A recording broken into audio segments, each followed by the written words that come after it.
Hey guys, welcome back. Today we're on day 2 of the Zero to Hero Challenge. For those of you who haven't been here before, I'm Robin and I'm going from zero to hero and getting a job at a AAA video game studio, or at least that is the goal. Okay, I know nothing about game development and I'm gonna try to get a job at a AAA studio in 1 year. For all of you guys who saw my 2 previous videos, welcome back. Today we're gonna jump in. We're gonna do a little practice problem in C++. I'm gonna be going through that and then we can kind of go over it after. And after, we're jumping straight into Unreal for our first project, which is gonna be freaking awesome.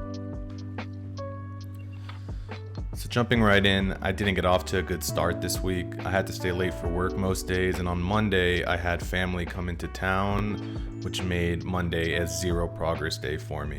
That's just gonna happen as I have to balance my normal routine of work and family, and then also challenge myself to do something new and difficult. In the total for the week, I put in about 18 hours of work, squeezing in time right after work, after dinner, before bed. That may sound like a lot, but because everything is so new, I wasn't gaining that much progress and learning so much more. It was more just about learning the fundamentals and starting off slow. Tuesday, I was able to get a good amount of work done. I focused solely on C++ and Unreal, just as the schedule said to.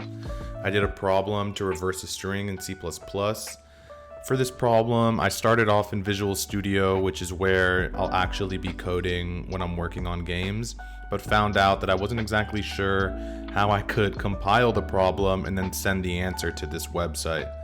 After about an hour of frustration, I went into the website and just copied all the code that I had just written and pasted it into their editor, because you can do the problem locally in your own code editor or on their site. So I ended up just posting it on their site and getting the question right. While I did that, I took a bunch of notes on just things that I wanted to remember so that in the future I can kind of reference those notes. But that's where the good C++ stories for the week kind of ends. I end up struggling even more over the next few days. After C++, I got straight into Unreal Engine. I'm following a tutorial that I found on Udemy that was only $12 and is a full course. Has about 50 hours of video, which is pretty intense because the first few videos are 5 to 10 minutes long, but they actually take about 20 minutes to complete. So we're looking at about maybe 100 hours of work that I'm gonna have to put in just in that one tutorial. But I'm hoping as I get better and quicker and reduce that time. So Wednesday I focused on C++ and math. Here I spent way too long trying to solve a C++ problem. I just couldn't figure it out. The problem wasn't so difficult, but I just couldn't get it to compile again, and even after moving it into the editor that was on the site, it just wouldn't compile. It said there were issues with tests in the errors, but I found that hard to believe. So I tried figuring that out for about 2 hours, going on a bunch of different sites, looking up the errors, and I ended up just really burning myself out to try to find out those issues. So I decided that after a few hours, I needed a better way to learn C++. So I went to a website called learncplus.com and just started following the course there. It was good, but a little slow. Really simple, all the way, from the fundamentals of even how an editor works. Regardless, I took a bunch of notes to ensure that the next time I go and try to do a problem, I would know what I was looking at. I'll still probably focus on completing that course before I go back to trying to tackle practice problems, but I'm always tempted to just kind of go and try another problem. Then the real fun started. Linear algebra. Yeah, this didn't go great either. Within about 10 seconds, I found out that I had no idea what was going on and that this book that I bought probably would not be the best starting point. I still carried on making a bunch of assumptions, but I will definitely need to do some brushing up on more simple topics before jumping straight into that. The book that I got was Foundations of Game Engine Development, number 1.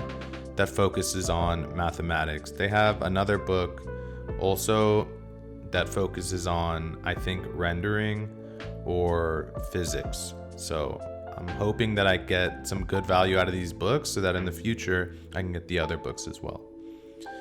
Thursday was not so bad though. I continued working on the C++ course that I found online. I read that it's a really good intro to C++ and really gets the fundamentals strong. I'm also going to link that website below so you guys can check it out, but it's a pretty well-known website. I ended up working on C++ for about 3 hours because I was really flowing with the material. It was really connecting, and I really want to be able to start coding for real in C++ and not just learning the fundamentals. Just a caveat here is remember that the schedule that I made, it's really only a guide in that it can change constantly. And if I feel like I'm making good progress on a certain skill in that day, I'll probably just continue working on that skill. I don't have to jump around between a bunch of different topics in one day to make progress.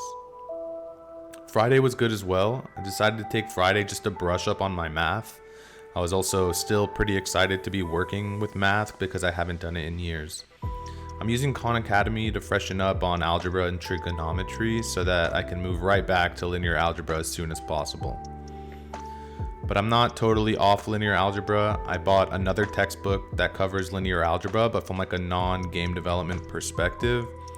I was feeling good as I was working on the math problems, and I think that I'll be ready to really focus on linear algebra in maybe a few weeks.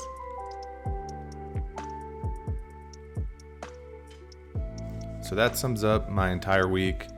It's a lot of work, a lot of new skills, math, programming, just learning about game development in general. But we're just going to keep continuing. Next week, we'll kind of stick to the same schedule, learning the same things. And if you have any good resources for me, please leave them in the comments below. If you like the videos, let me know. If you want something more long form, I can definitely make longer videos. I have about almost 18 hours of video that I recorded, but I'm trying to sum it up as quick as possible just to give you guys kind of an inside look of what it looks like for someone to learn game development from scratch. So with that, thank you guys so much for watching the video, and I'll see you next week.